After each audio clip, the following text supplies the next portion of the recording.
ನಮಸ್ಕಾರ ರೈತ ಮಿತ್ರರೇ, ನಾನು ನಿಮ್ಮ ಅಶೋಕ್. ನೀವು ನೋಡ್ತಾ ಇದ್ದೀರಾ ಅಶೋಕ್ ಆಗ್ರೋ ಸ್ಟುಡಿಯೋ ಯೂಟ್ಯೂಬ್ ಚಾನಲನ್ನು. ರೈತ ಮಿತ್ರರೇ, ಈ ಒಂದು ವಿಡಿಯೋದಲ್ಲಿ ನಿಮ್ಮೊಂದಿಗೆ ಒಂದು ಹೊಸ ಮಾಹಿತಿಯನ್ನು ತೆಗೆದುಕೊಂಡು ಬಂದಿದ್ದೀನಿ. ಏನು ಹೊಸ ಮಾಹಿತಿ ಅಂತಂದರೆ ಕಂಪಲ್ಸರಿ ನೀವು ಇದನ್ನು ವಾಚ್ ಮಾಡಲೇಬೇಕು. ಯಾಕೆ ಅಂತಂದರೆ ಈ ಒಂದು ಈಗ ಹೇಳುವಂತಹ ಔಷಧಿಗಳನ್ನು ಕಂಪಲ್ಸರಿ ನೀವು ಕೊಡಲೇಬೇಕಾಗಿರುತ್ತೆ ನಿಮ್ಮ ಡೈರಿ ಫಾರ್ಮ್ಗಳಲ್ಲಿ. ಯಾವಾಗ ಅಂತ ಅಂದರೆ ಹಸು ಕರು ಹಾಕಿದ ತಕ್ಷಣ, ಏನು ಕರು ಹಾಕಿದೀಗ ಹಾಕಿದ ತಕ್ಷಣ ಅದಕ್ಕೆ ಯಾವುದೆಲ್ಲ ಒಂದು ಸಮಸ್ಯೆ ಉಂಟಾಗುತ್ತೆ, ಅದ್ರ ಬಗ್ಗೆ ಮಾತಾಡ್ತೀನಿ. ಆ ಸಮಸ್ಯೆಗಳಿಗೆ ನೀವು ಯಾವ ರೀತಿ ಒಂದು ಮೆಡಿಸಿನ್ಗಳನ್ನು ಕೊಡಬೇಕಾಗುತ್ತೆ, ಅದನ್ನು ಸಹ ಹೇಳ್ತೀನಿ. ಖಂಡಿತ ಇದು ಮಾಡಲೇಬೇಕು. ಒಂದು ವೇಳೆ ಇದು ಮಾಡಲಿಲ್ಲ ಅಂತ ಅಂದರೆ ನಿಮ್ಮ ಒಂದು ಹಸು ಅಥವಾ ನಿಮ್ಮ ಒಂದು ಡೈರಿ ಫಾರ್ಮಲ್ಲಿ ಯಾವೆಲ್ಲ ಹಸುಗಳು ಕರುಗಳನ್ನು ಹಾಕಿದ ತಕ್ಷಣ ಏನಾಗುತ್ತೆ ಅಂತ ಅಂದರೆ ಹಾಲಿನ ಇಳುವರಿ ಒಂದು 30%. ಯಾವಾಗ ಅಂದರೆ ಆ ಒಂದು ರೋಗಗಳು ಬಂದಾಗ, ರೋಗ ಮೀನ್ಸ್ ಆ ಒಂದು ಸಮಸ್ಯೆಗಳು ಉದ್ಭವ ಆದಾಗ ಕಂಪಲ್ಸರಿ 30% ಹಾಲು ಅನ್ನೋದು ಇಳುವರಿ ಆಗುತ್ತೆ. ನಿಮ್ಮ ಡೈರಿ ಫಾರ್ಮ್ಗಳಲ್ಲಿ ಹಸುಗಳು ಕರು ಹಾಕಿದ ತಕ್ಷಣ ನೀವು ಕಂಪಲ್ಸರಿ ಕೊಡಬೇಕಾದಂತಹ ಮೆಡಿಷನ್ಗಳು ಎರಡಿದ್ದಾವೆ. ಕೀಟೋನಿಲ್ ಜೆಲ್ ಆಗಿರ್ಬೋದು ಮತ್ತು ವಿಬ್ರಕಾಲ್ ಜೆಲ್. ಇವೆರಡನ್ನು ಯಾಕೆ ಕೊಡಬೇಕು ಅಂತ ಅಂದರೆ ಅದನ್ನು ನಾನು ವಿವರಣೆಯನ್ನು ಕೊಡ್ತಾ ಹೇಳ್ತಾ ಹೋಗ್ತೀನಿ. ಖಂಡಿತ ಅದಕ್ಕಿಂತ ಮುಂಚೆ ನೀವು ಯಾರೆಲ್ಲ ನಮ್ಮ ಚಾನಲನ್ನು ಹೊಸದಾಗಿ ವಾಚ್ ಮಾಡ್ತಾ ಇದ್ದೀರಾ, ಖಂಡಿತ ಅವರು ನಮ್ಮ ಚಾನಲನ್ನು ಸಬ್ಸ್ಕ್ರೈಬ್ ಮಾಡ್ಕೊಳ್ಳಿ. ಚಾನಲ್ ಸಬ್ಸ್ಕ್ರೈಬ್ ಮಾಡ್ಕೊಳ್ಳೋದ್ರಿಂದ ಏನು ನಿಮಗೇನು ಲಾಸ್ ಆಗೋಲ್ಲ, ನಿಮಗೆ ಅನುಕೂಲ ಆಗುತ್ತೆ. ಪ್ಲಸ್ ಚಾನಲ್ ಸಬ್ಸ್ಕ್ರೈಬ್ ಮಾಡಿಕೊಂಡಾಗ ಪಕ್ಕದಲ್ಲಿರುವಂಥ ಒಂದು ಬೆಲ್ ಬಟನ್ ಬರುತ್ತೆ, ಖಂಡಿತ ಅದನ್ನು ಪ್ರೆಸ್ ಮಾಡಿ, ಆಲನ್ನು ಪ್ರೆಸ್ ಮಾಡಿ. ಆವಾಗ ನಿಮಗೆ ನೋಟಿಫಿಕೇಷನ್ಸ್ ಬರ್ತವೆ. ನಾನು ಪ್ರತಿ ಚಾನಲ್ ಹೇಳ್ತೀನಿ. ಮ್ಯಾಕ್ಸಿಮಮ್ ಎಷ್ಟು ಜನ ಇದ್ದಾರೆ ಅವರು ವಿಡಿಯೋ ನೋಡ್ತಕ್ಕಂಥವ್ರೆಲ್ಲ ಸಬ್ಸ್ಕ್ರೈಬರ್ ಆಗಿಲ್ಲ. ಖಂಡಿತ ಸಬ್ಸ್ಕ್ರೈಬ್ ಮಾಡ್ಕೊಳ್ಳಿದ್ರೆ ನಿಮ್ಗೇನು ತೊಂದರೆ ಇಲ್ಲ. ಹಾಗೆಯೇ ಈ ಒಂದು ವಿಡಿಯೋಗಳನ್ನು ನಿಮಗೆ ಇಷ್ಟ ಆದಾಗ ಕೆಳಗಡೆ ಒಂದು ಲೈಕ್ ಬಟನ್ ಇರುತ್ತೆ. ಅಂದರೆ ಈ ರೀತಿಯಾಗಿ ಓಕೆ ಸಿಂಬಲ್ ಇರುತ್ತಲ್ವ, ಅದನ್ನು ನೀವು ಕ್ಲಿಕ್ ಮಾಡಿದ್ರೆ ಆ ವಿಡಿಯೋ ಕೆಳಭಾಗದಲ್ಲಿ ಕ್ಲಿಕ್ ಮಾಡಿದ್ರೆ ನಮಗೊಂದು ರೀತಿ ಅನುಕೂಲ. ಅಂದರೆ ನಿಮ್ಮ ಸಪೋರ್ಟ್ ನಮಗಿದೆ ಅಂತ, ನೀವು ಅದನ್ನ ಸಪೋರ್ಟ್ ಮಾಡಬೇಕು ಅಂದ್ಕೊಂಡ್ರೆ, ನಮ್ಮನ್ನು ಸಪೋರ್ಟ್ ಮಾಡಬೇಕು ಅಂದ್ಕೊಂಡ್ರೆ ಪ್ಲಸ್ ನೀವು ಲೈಕ್ ಅಂದರೆ ಈ ವಿಡಿಯೋ ನಿಮ್ಗೆ ಇಷ್ಟ ಆದಾಗ ನಾವೇನು ಹೇಳುವ ಆ ಮಾಹಿತಿ ನಿಮ್ಗೆ ಇಷ್ಟ ಆದರೆ ಖಂಡಿತ ಒಂದು ಲೈಕ್ ಮಾಡಿ, ಮಿಸ್ ಮಾಡದೆ ಲೈಕ್ ಮಾಡಿಬಿಡಿ. ಮತ್ತು ನಿಮ್ಗೆ ಇಷ್ಟ ಆಗಲಿಲ್ಲ ಅಂತಲೇ ಖಂಡಿತ ಇನ್ನೊಂದು ಈ ರೀತಿ ಕೆಳಭಾಗಕ್ಕೆ ಡಿಸ್ಲೈಕ್ ಅಂದರೆ ಇಷ್ಟ ಇಲ್ಲ ಅನ್ನೋದು ಸಿಂಬಲ್ ಇರುತ್ತೆ, ಅದು ಇಷ್ಟನಾ ಇಲ್ವಾ ಅನ್ನೋದು ಎರಡನ್ನೂ ತೋರಿಸಿ. ಹಾಗೆ ಅಂತೂ ವಿಡಿಯೋನ ಎಂಡ್ ತನಕ ನೋಡಿಬಿಟ್ಟು ವಾಪಸ್ ಹೋಗ್ಬೇಡಿ. ಖಂಡಿತ ಎರಡರಲ್ಲಿ ಒಂದು ಯಾವುದಾದ್ರೂ ಮಾಡಿ. ಇಷ್ಟ ಆದರೆ ಇಷ್ಟ ಆಗಿದೆ ಅಂತ ತಿಳಿಸಿ, ಆಗಿಲ್ಲ ಅಂತ ಅಂದರೆ ಆಗಿಲ್ಲ ಅಂತ ತಿಳಿಸಿ. ಇಷ್ಟ ಆಗಿಲ್ಲ ಅಂತ ಅಂದರೆ ನೆಕ್ಸ್ಟ್ ವಿಡಿಯೋಗಳಲ್ಲಿ ನಾವು ಹೊಸದಾಗಿ ಏನಾದರೂ ಹೊಸ ವಿಚಾರಗಳನ್ನು ತಿಳಿಸೋದಕ್ಕೆ ಹೆಚ್ಚು ಅನುಕೂಲ ಆಗುತ್ತೆ. ಇಷ್ಟ ಆಗಿದ್ದರೆ ಇನ್ನೂ ಒಳ್ಳೊಳ್ಳೆ ವಿಚಾರಗಳನ್ನು ತಿಳಿಸೋದಕ್ಕೆ ಅನುಕೂಲ ಆಗುತ್ತೆ. ಒಟ್ಟರಲ್ಲಿ ವಿಚಾರವನ್ನು ತಿಳಿಸೋದಕ್ಕೋಸ್ಕರ ಇದು ನನಗೆ ಇಂಡಿಕೇಶನ್ ಕಂಪಲ್ಸರಿ ಅದು ಬೇಕೇ ಬೇಕಾಗುತ್ತೆ. ಖಂಡಿತ ನೀವು ಈಗಲೇ ಆ ಒಂದು ಲೈಕ್ ಬಟನನ್ನು ಒತ್ತಿ ಒಂದು ಕೆಲಸ ಮುಗಿಯುತ್ತೆ. ನೆಕ್ಸ್ಟ್ ವಿಚಾರವನ್ನು ಮುಂದುವರಿಸ್ತಾ ಹೋಗೋಣ. ನಾವೀಗ ಕರು ಹಾಕಿದ ತಕ್ಷಣ ಕೀಟೋನಿಲ್ ಜೆಲ್ ಮತ್ತು ವಿಬ್ರಕಾಲ್ ಜೆಲ್ಲನ್ನು ಕಂಪಲ್ಸರಿ ಕೊಡಬೇಕು. ಯಾಕೆ ಕೊಡಬೇಕು ಅಂತಂದರೆ ಕರು ಹಾಕಿದ ತಕ್ಷಣ ಹಸು ಅಂದರೆ ಆ ಒಂದು ಡೆಲಿವರಿಯ ಒಂದು ಪೇನ್ಸನ್ನು ತಟ್ಕೊಂಡು ಆ ಒಂದು ಡೆಲಿವರಿ ಆದ ನಂತರ ಅದಕ್ಕೆ ತುಂಬಾ ನಿಶಕ್ತಿ ಉಂಟಾಗುತ್ತೆ. ನಿಶಕ್ತಿ ಅಂತ ಅಂದರೆ ಶಕ್ತಿಹೀನವಾಗುತ್ತೆ.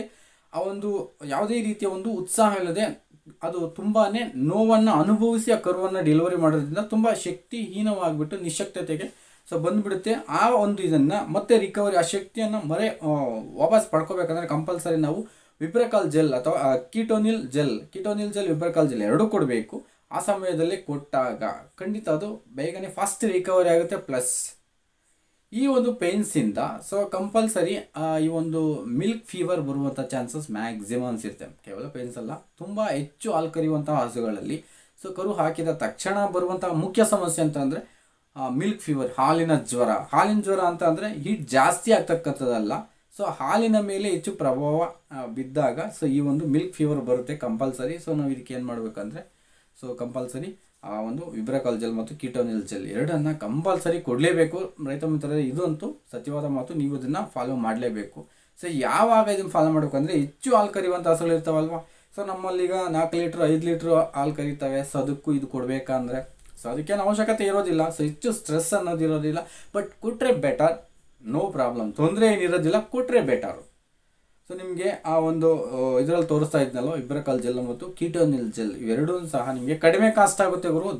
ಆದರೆ ಹೆಚ್ಚು ಕಾಸ್ಟ್ ಏನಾಗಲ್ಲ. 120 ಒಂದಾಗುತ್ತೆ, 150 ಒಂದಾಗುತ್ತೆ, ಟೋಟಲ್ 270 ರುಪೀಸ್. 270 ರುಪೀಸ್ಗೆ ನಿಮ್ಮ ಒಂದು ಹಸುವಿನ ಹೆಲ್ತನ್ನು ಫುಲ್ ಸ್ಟ್ರಾಂಗ್ ಮಾಡುವಂತಹ ಮ್ಯಾಕ್ಸಿಮಮ್ ಚಾನ್ಸ್ ಇರುತ್ತೆ. ಮತ್ತು ಅದರ ಒಂದು ಜೆನ್ಯು ಕೆಪಾಸಿಟಿ ಏನಿರುತ್ತೆ, ಹಾಲನ್ನು ಕೊಡುವಂತಹ ಮ್ಯಾಕ್ಸಿಮಮ್ ಕೆಪಾಸಿಟಿ ಏನಿರುತ್ತೆ ಅದಕ್ಕೆ ಅದನ್ನು ಸಂಪೂರ್ಣವಾಗಿ ತೆಗಿಬೋದು. ನಿಶಕ್ತಿಯಿಂದ ಹೊರಗೆ ಬಂದಾಗ ಹಾಲಿನ ಜ್ವರವನ್ನು ನಿರ್ಮೂಲನೆ ಮಾಡಿದಾಗ ಅದರ ಫುಲ್ ಕೆಪಾಸಿಟಿ ಆಫ್ ಮಿಲ್ಕನ್ನು ನೀವು ತೆಗೋಬೋದಾಗುತ್ತೆ ಆ ಹಸುವಿನಿಂದ. ಸೊ ಆ ಉದ್ದೇಶಕ್ಕೋಸ್ಕರ ಕಿಟೋನಿಲ್ ಜೆಲ್ ಮತ್ತು ವಿಬ್ರಕಾಲ್ ಜೆಲ್ ಎರಡನ್ನು ಕಂಪಲ್ಸರಿ ಕೊಡಿ. ಸೊ ವೆಟರ್ನರಿ ಮೆಡಿಕಲ್ಗಳಲ್ಲಿ ಎಲ್ಲ ಕಡೆನೂ ಸಿಗುತ್ತೆ. ಸೊ ಅದನ್ನು ನೀವು ಕೊಡೋದ್ರಿಂದ ಆ ಒಂದು ಕರು ಹಾಕಿದ ತಕ್ಷಣ ಇವೆರಡನ್ನ ಕಂಪಲ್ಸರಿ ಕೊಡಬೇಕು. ಕ್ಯಾಲ್ಸಿಯಂ ಡೌನ್ ಆಗಿರುತ್ತೆ, ಅಂದರೆ ಆ ಒಂದು ಕರು ಹಾಕೋಕ್ಕೆ ಮುಂಚೆ ಅದು ಮೇವನ್ನು ಹೆಚ್ಚಿನದಾಗಿ ತೆಗೆದುಕೊಂಡಿರೋದಿಲ್ಲ. ಕರು ಹಾಕಿದ ನಂತರ ಅದು ಮೇವನ್ನು ತಿನ್ನೋದಕ್ಕೂ ಸಹ ಅಷ್ಟು ಆಗೋದಿಲ್ಲ. ಸೊ ತುಂಬಾ ಟಯರ್ಡ್ ಆದಂತಹ ಪರಿಸ್ಥಿತಿ ಅದಕ್ಕೆ ಅನುಭವಿಸಿದಾಗ ಕ್ಯಾಲ್ಸಿಯಂ ಅನ್ನೋದು ಬೇಕು, ಇನ್ಸ್ಟ್ಯಾಂಟ್ ಎನರ್ಜಿ ಅನ್ನೋದು ಬೇಕಾಗುತ್ತೆ. ಸೊ ಆ ಇನ್ಸ್ಟ್ಯಾಂಟ್ ಎನರ್ಜಿ ಮತ್ತು ಈ ಕ್ಯಾಲ್ಸಿಯಂ ಪರ್ಪಸ್ ಆಗಿ ನಾವು ವಿಬ್ರಕಾಲ್ ಜೆಲ್ ಮತ್ತು ಕಿಟೋನಿಲ್ ಜೆಲ್. ಇಲ್ಲಿ ಕೀಟೋಸಿಸ್ ಅನ್ನೋದಿದೆ. ಕೀಟೋಸಿಸ್ ಮೀನ್ಸ್ ಅದು ತುಂಬಾ ನಿಶ್ಶಕ್ತಿದಾಯಕವಾಗಿ ಬಿದ್ದೋಗ್ತಕ್ಕಂಥದ್ದು. ಈ ಕೀಟೋಸಿಸ್ ಬರಬಾರ್ದು ಅಂತ ಅಂದರೆ ನಾವು ಕಿಟೋನಿಲ್ ಜೆಲ್ಲನ್ನು ಕೊಡಲೇಬೇಕಾಗುತ್ತೆ. ಸೊ ಕಿಟೋನಿಲ್ ಜೆಲ್ ಕೊಟ್ಟರೆ ಅದೇ ಸಮಸ್ಯೆ ಇಲ್ಲದೆ ಅದು ಬೇಗನೆ ಫಾಸ್ಟ್ ರಿಕವರಿನೂ ಇರುತ್ತೆ. ಸೊ ಮತ್ತು ಆ ಒಂದು ಕ್ಯಾಲ್ಸಿಯಂ ಸಮಸ್ಯೆನೂ ಇರೋದಿಲ್ಲ ವಿಬ್ರಕಾಲ್ ಜೆಲ್ಲನ್ನು ಕೊಟ್ಟಾಗ. ಸೊ ಈ ರೀತಿ ಎರಡೂ ಮೆಡಿಸಿನ್ಗಳನ್ನು ಕೊಡೋದ್ರಿಂದ ಸೊ ಡೈರಿ ಫಾರ್ಮ್ಗಳಲ್ಲಿ ಹಸುಗಳು ಎಷ್ಟು ಬೇಗ ಫಾಸ್ಟ್ ರಿಕವರಿ ಆಗ್ತವೆ ಯಾವಾಗಂದರೆ ಆ ಕರು ಹಾಕಿದ ತಕ್ಷಣ. ಸೊ ಮುಂದೆ ಅಂದರೆ ಅದನ್ನು ಮೇವು ತಿನ್ನೋದಕ್ಕಾಗ್ಬೋದು. ತುಂಬಾ ಟಯರ್ಡ್ ಆಗಿ ಬಿದ್ದಂತಹ ಒಂದು ಹಸುಗಳಿಗೆ, ಅಂದರೆ ಬಿದ್ದಿರಲ್ಲ, ಟಯರ್ಡ್ ಆಗಿರ್ತಕ್ಕಂಥವು ಯಾವಾಗ ಕರು ಹಾಕ್ತಾವೋ ಆ ಪೇಯ್ನ್ಸ್ ತುಂಬಾ ಇರುತ್ತೆ, ಆ ಮಸಲ್ಸ್ ಎಲ್ಲನೂ ನೋವಾಗಿರುತ್ತೆ. ಸೊ ಅಂದರೆ ನಿಶ್ಶಕ್ತಿದಾಯಕವಾಗಿರುತ್ತೆ. ಆವಾಗ ನೀವು ಕಂಪಲ್ಸರಿ ಈ ಮೆಡಿಸಿನ್ಸ್ಗಳನ್ನು ಕೊಟ್ಟು ಅದನ್ನು ಫಾಸ್ಟ್ ರಿಕವರಿ ಮಾಡ್ಬೋದು. ಸೊ ಅಂದರೆ ಅದಕ್ಕೆ ಏನು ಅವಶ್ಯಕತೆ ಇರುತ್ತೆ ಆ ಒಂದು ಅಂಶವನ್ನು ಈ ಎರಡು ಒಂದು ಮೆಡಿಸಿನ್ಗಳಲ್ಲಿ ಇರೋದ್ರಿಂದ so ಕಿಟೋನಿಲ್ gel, ketosis ವಿಬ್ರಕಾಲ್ gel. So ketosis ಬರದಂತೆ ಕಿಟೋನಿಲ್ ಕೊಡ್ಬೋದು, ಕ್ಯಾಲ್ಸಿಯಂ ಪರ್ಪಸ್ ಆಗಿ ವಿಬ್ರಕಾಲ್ ಜೆಲ್ಲನ್ನು ಕಂಪಲ್ಸರಿ ಕೊಡಬೇಕು. ಸೊ ಇವೆರಡರ ಕಾಸ್ಟು ಒಂದು 120 ರೂಪಾಯಿ ಇದೆ, ಇನ್ನೊಂದು 150 ರೂಪಾಯಿ. ಸೊ ಎರಡು ಸೇರಿಬಿಟ್ಟು 270 ರೂಪಾಯಿ ನೀವು ಕೊಟ್ಟಿದ್ದಾದರೆ ಸೊ ಒಳ್ಳೆ ಅದು ಹಸುವನ್ನು ತುಂಬ ಉತ್ತಮವಾಗಿ ಆರೋಗ್ಯವನ್ನು ಸುಧಾರಿಸೋದಕ್ಕೆ ಕಾರಣವಾಗುತ್ತೆ ಆ ಸಂದರ್ಭದಲ್ಲಿ.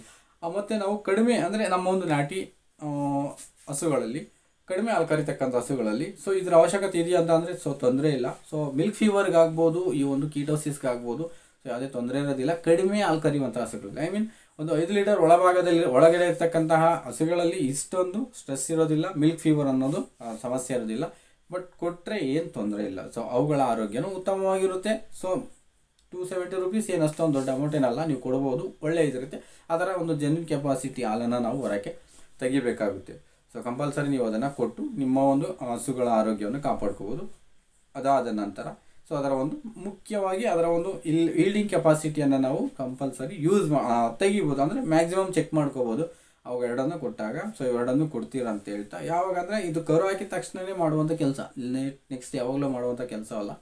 ಕರು ಹಾಕಿದ ತಕ್ಷಣವೇ ಇದಕ್ಕಾಗುವಂತಹ ಮೇಯ್ನ್ ಸಮಸ್ಯೆಗಳಂದರೆ ಇವಾಗುತ್ತೆ. ಕೀಟೋಸಿಸ್ ಆಗಿರ್ಬೋದು, ಕ್ಯಾಲ್ಸಿಯಂ ಡಿಫಿಷಿಯನ್ಸಿ ಆಗಿರ್ಬೋದು, ಮಿಲ್ಕ್ ಫೀವರ್ ಆಗ್ಬೋದು. ಇವು ಮೂರೂ ಬಂದಾಗ ಈ ಎರಡೂ ಕಂಪಲ್ಸರಿ ನೀವು ಕೊಡಲೇಬೇಕಾಗಿರುತ್ತೆ. ಕೊಟ್ಟು ಅವುಗಳನ್ನು ರಿಕವರಿ ಮಾಡ್ಕೋಬೋದು. ಸೊ ಇದನ್ನು ನೀವು ಮಾಡ್ತೀರಾ ಅಂತ ನಾನು ನಂಬಿದ್ದೀನಿ. ಸೊ ಕೊನೆಯಲ್ಲೇ ಸಹ ನಾನು ನಿಮ್ಗೆ ಹೇಳ್ತಕ್ಕಂಥದ್ದು, ವಿಡಿಯೋ ಇಷ್ಟ ಆಗಿದ್ರೆ ಲೈಕ್ ಮಾಡಿ, ಹಾಗೇನೆ ಹೊತ್ತು ಹೋಗಬೇಡಿ, ಕಂಪಲ್ಸರಿ ಲೈಕ್ ಮಾಡಿ. ಸೊ ನಾನೊಂದು 200ರಿಂದ 300 ಲೈಕ್ಸು ಈ ವಿಡಿಯೋಕ್ಕೆ ಎಕ್ಸ್ಪೆಕ್ಟ್ ಮಾಡ್ತೀನಿ. ಸೊ ಒಂದು 300 ಲೈಕ್ಸ್ ಬರ್ತವೆ ಅಂತ ನಾನು ಅಂದ್ಕೊಂಡಿದ್ದೀನಿ. ಖಂಡಿತ ನೀವು ವಿಡಿಯೋನ ಲೈಕ್ ಮಾಡಿ ಪ್ಲೀಸ್, ಇದು ನನ್ನ request. Thank you so much. ವಿಡಿಯೋವನ್ನು ವಾಚ್ ಮಾಡಿದ ಪ್ರತಿಯೊಬ್ಬರಿಗೂ ಧನ್ಯವಾದಗಳು.